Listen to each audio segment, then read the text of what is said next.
Hello everyone, welcome to my YouTube channel. This is me Tanu.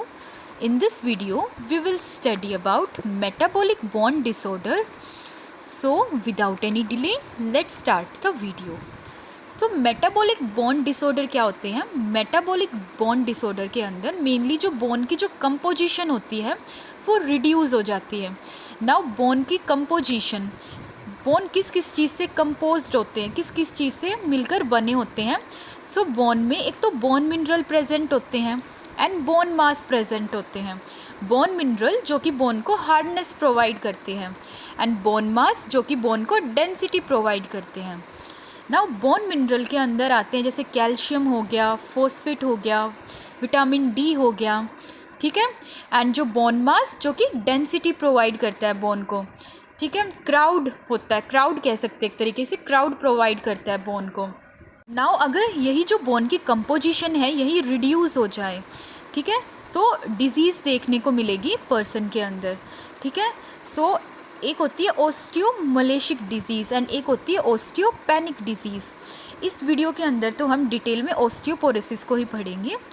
सो जो ओस्टियोमलेशिक disease होती है इसके अंदर मेनली जो बोन मिनरल डिसऑर्डर होता है ये, ठीक है, जो बोन के जो मिनरल होते हैं जैसे कैल्शियम हो गया, फॉस्फेट हो गया, विटामिन डी हो गया, सो ये रिड्यूस हो जाते हैं, ठीक है. एंड इसके एग्जांपल है जैसे रिकेट्स हो गया, ओस्टियोमलेशिया हो गया. आगे वाली वीडियो में इनको मैं डिटेल में एक्सप्लेन करूँगी.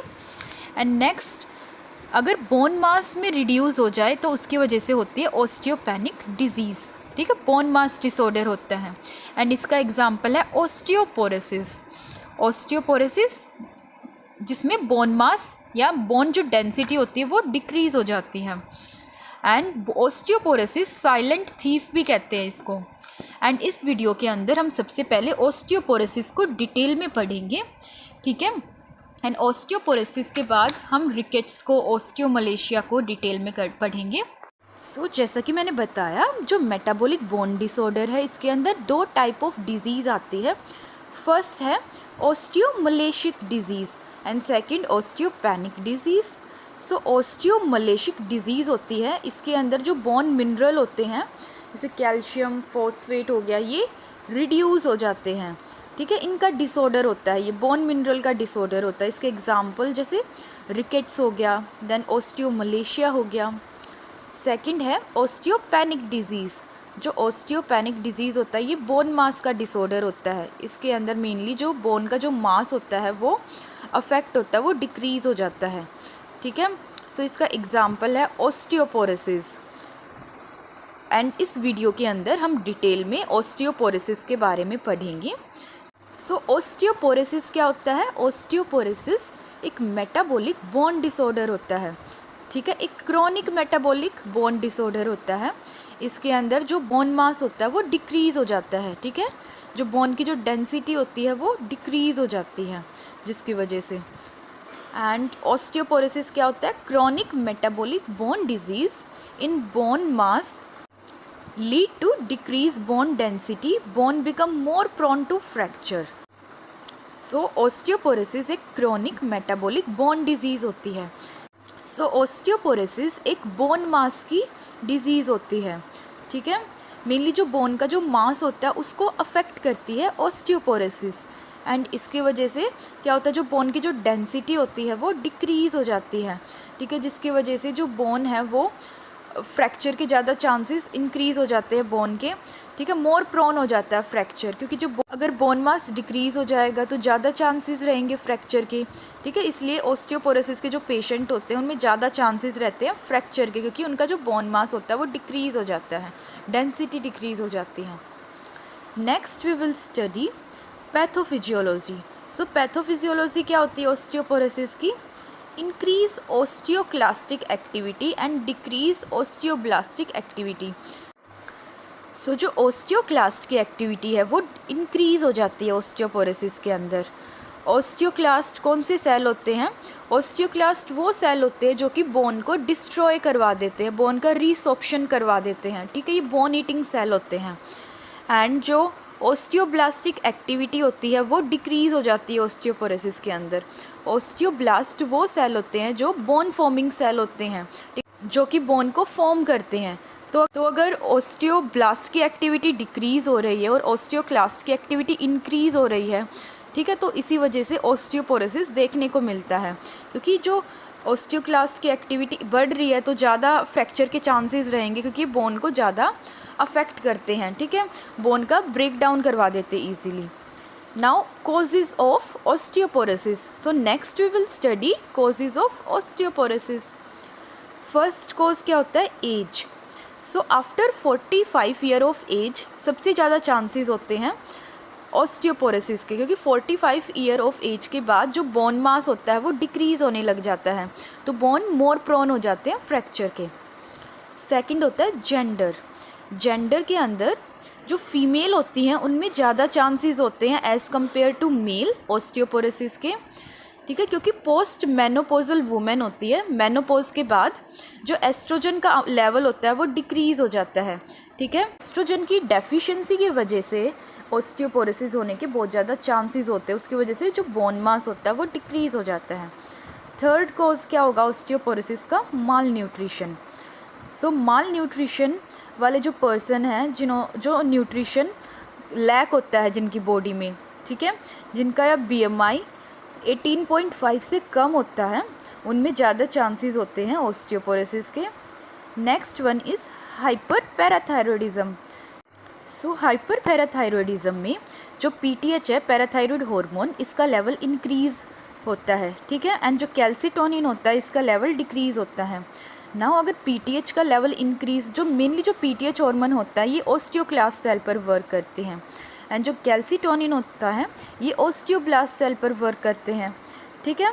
सो PTH का लेवल अगर इंक्रीज़ हो रहा है तो ओस्टियोक्लास्ट सेल ज़्यादा बोन को डिस्ट्रॉय करेंगे, क्योंकि तो बोन डिस्ट्रॉइंग सेल होते हैं, बोन का डिस्ट्रक्शन करवा देते हैं, रीसॉप्शन करवा देते हैं, ठीक है, तो बोन मोर प्रोन होगी फ्रैक्चर के। एंड जो ओस्टियोब्लास्ट होते हैं ये बोन फॉर्मिंग सेल होते हैं, ठीक है। सो बोन फॉर्मिंग सेल ही नहीं होंगे तो ज़्यादा चांसेस होंगे फ्रैक्चर के, क्योंकि ओस्टियोक्लास्ट सेल का ही नंबर बढ़ता जाएगा बॉडी में। Next hyperthyroidism. सो हाइपरथायरॉयडिज्म में क्या होता है, जो T3 एंड T4 हार्मोन होते हैं उनका नंबर इंक्रीज़ हो जाता है। T3 and T4 mainly regulate करते हैं BMR को, जो बेसिक मेटाबॉलिक रेट होता है उसको रेगुलेट करते हैं। नाउ T3 T4 का लेवल इंक्रीज़ होगा तो BMR भी ज़्यादा हो जाएगा, मेटाबॉलिक रेट, एंड जिससे जो वेट है वो रिड्यूस होगा, ठीक है। सो जिससे नाउ BMR इंक्रीज़ होगा, जो बेसल मेटाबॉलिक रेट है वो इंक्रीज़ होगा, तो वेट इतनी जल्दी नहीं बढ़ेगा, ठीक है, वेट डिक्रीज़ होगा। तो जो हाइपरथायरॉयडिज्म वाले पेशेंट होते हैं उनमें भी ज़्यादा चांसेस रहते हैं फ्रैक्चर के, ठीक है, क्योंकि इनका जो BMR होता है वो ज़्यादा रहता है। Next cause of osteoporosis is renal disease.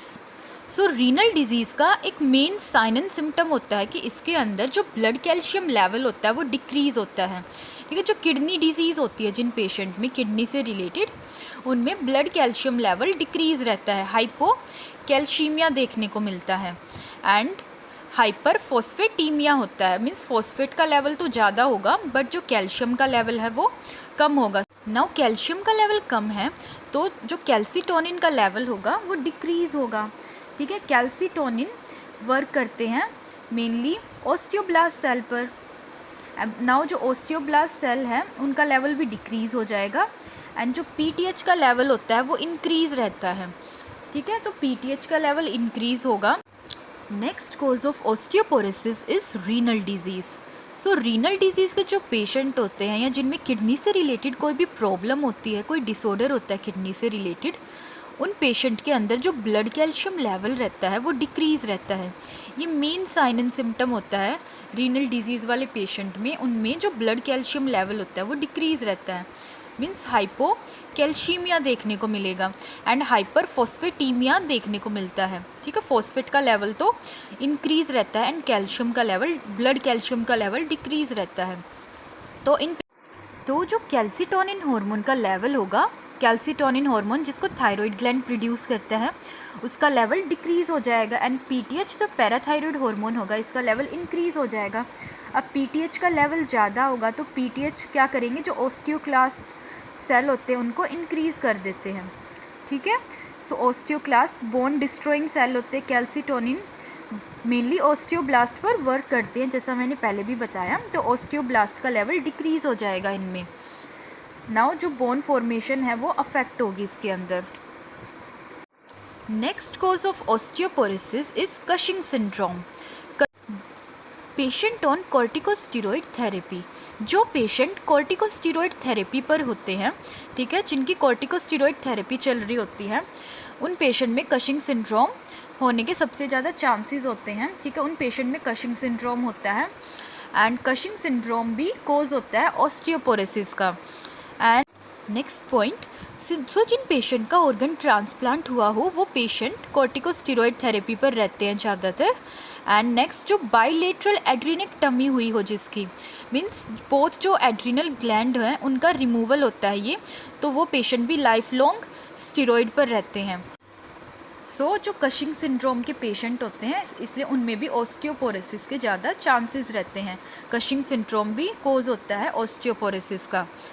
So in patient के अंदर जो बोन मास होता है वो डिक्रीज़ होने लग जाता है। नेक्स्ट कोज होता है हेपरिन थेरेपी। जो पेशेंट हेपरिन थेरेपी पर हो, ठीक है, या एप्टोइन ले रहा हो जो पेशेंट, एप्टोइन एंटी एपिलेप्टिक ड्रग होती है, स्मोकिंग, अल्कोहल हो गया, या सेडेंट्री लाइफस्टाइल, ये भी अदर कुछ कॉजेज़ होते हैं ऑस्टियोपोरोसिस के।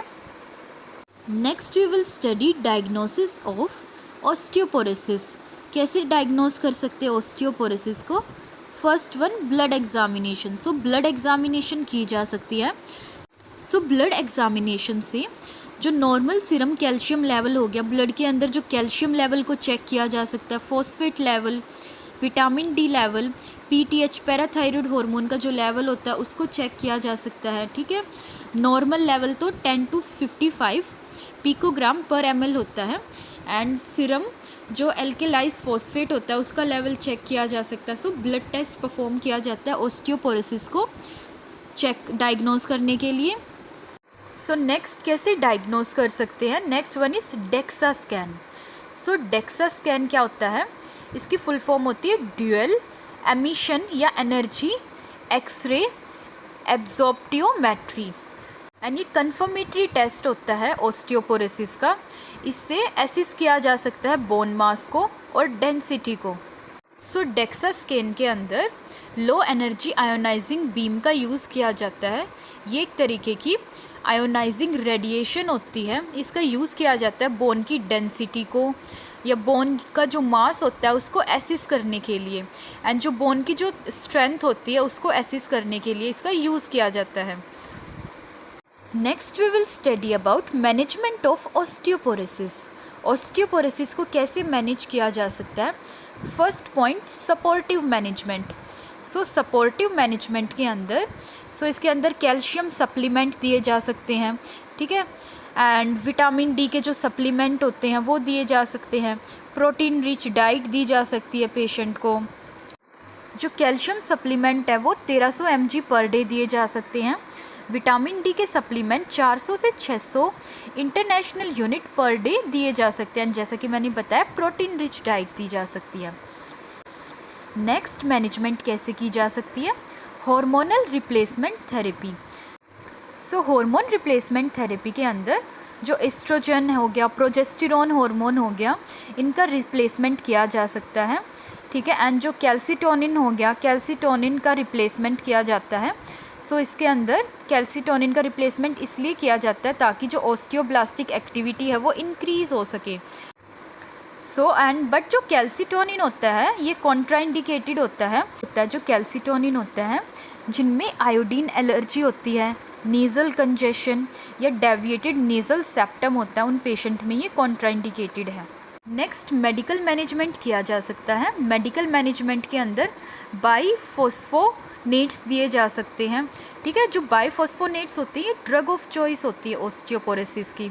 ये डिक्रीज़ कर देंगे ऑस्टियोक्लास्टिक एक्टिविटी को एंड ऑस्टियोब्लास्टिक एक्टिविटी को इंक्रीज़ कर देंगे। जो ऑस्टियोब्लास्ट सेल होते हैं जो कि बोन फॉर्मिंग सेल होते हैं उनकी एक्टिविटी को इंक्रीज़ कर देंगे, एंड जो ऑस्टियोक्लास्ट सेल होते हैं जो कि बोन डिस्ट्रॉइंग सेल होते हैं उनकी एक्टिविटी को डिक्रीज़ कर देंगे। सो बाईफॉस्फोनेट्स के अंदर ड्रग आती है वो है एलिंड्रोनेट या फोसामैक्स। इनको अर्ली मॉर्निंग दिया जाता है empty stomach with full glass of water. Empty stomach दिया जाता है एलिंड्रोनेट को, ठीक है, और फुल ग्लास ऑफ वाटर के साथ दिया जाता है। ओरली दिया जाता है इसको 5 mg पर डे।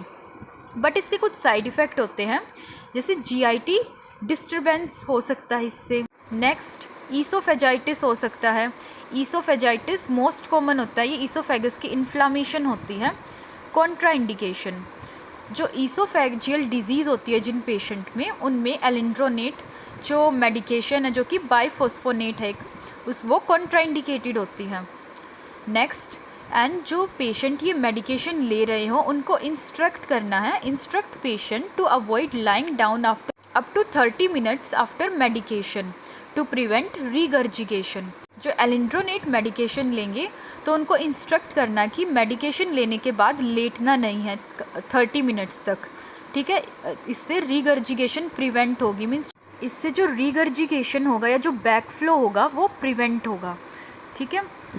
नेक्स्ट इसके अंदर आती है रेसिड्रोनेल। सो जो रेसिड्रोनेल होती है और एक होती है जोलेंड्रोनिक एसिड एंड लास्ट है आइबेंड्रोनेट। सो ये भी कुछ बाइफॉस्फोनेट्स होती है जो कि हेल्प करते हैं ऑस्टियोफोरोसिस के ट्रीटमेंट में। नेक्स्ट आती है इसके अंदर SERM। सो ये होती है selective estrogen receptor modifier drug.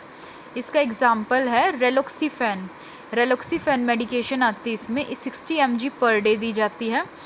इसका साइड इफ़ेक्ट होता है deep vein thrombosis. Deep vein thrombosis हो सकता है इसकी वजह से, डीप वेन थ्रोम्बोसिस हो सकता है इसकी वजह से, एंड जिसकी वजह से पेन, रेडनेस और टेंडरनेस हो सकती है। नेक्स्ट साइड इफ़ेक्ट होता है positive Homan sign. So positive Homan sign क्या होता है इसमें, जो काफ मसल होती है वहाँ पर पेन होता है, and dorsiflexion of palm, means जो टो होते हैं वो पॉइंट करते हैं अपवर्ड की तरफ। एंड जो ये पेशेंट ये मेडिकेशन ले रही हो उनको भी इंस्ट्रक्ट करना है to avoid immobilization up to 72 hours after medication. Immobilization को अवॉइड करना अप टू 72 आवर्स मेडिकेशन के बाद, ठीक है। इमोबिलाइजेशन मीन्स जो मूवमेंट है उनको रिस्ट्रिक्ट नहीं करना है, और आप कह सकते हैं कि जो बेड रेस्ट है वो नहीं करना है 72 आवर्स तक, ठीक है। इमोबिलाइजेशन को अवॉइड करना है, थोड़ी बहुत मीन्स मूवमेंट करते रहना है 72 आवर्स तक। So guys that's it for today, and next video में हम रिकेट्स के बारे में पढ़ेंगे डिटेल में। And thank you for watching my video, and if you really liked my video then don't forget to like and subscribe to my channel, and also hit the bell icon to get notification of my next video.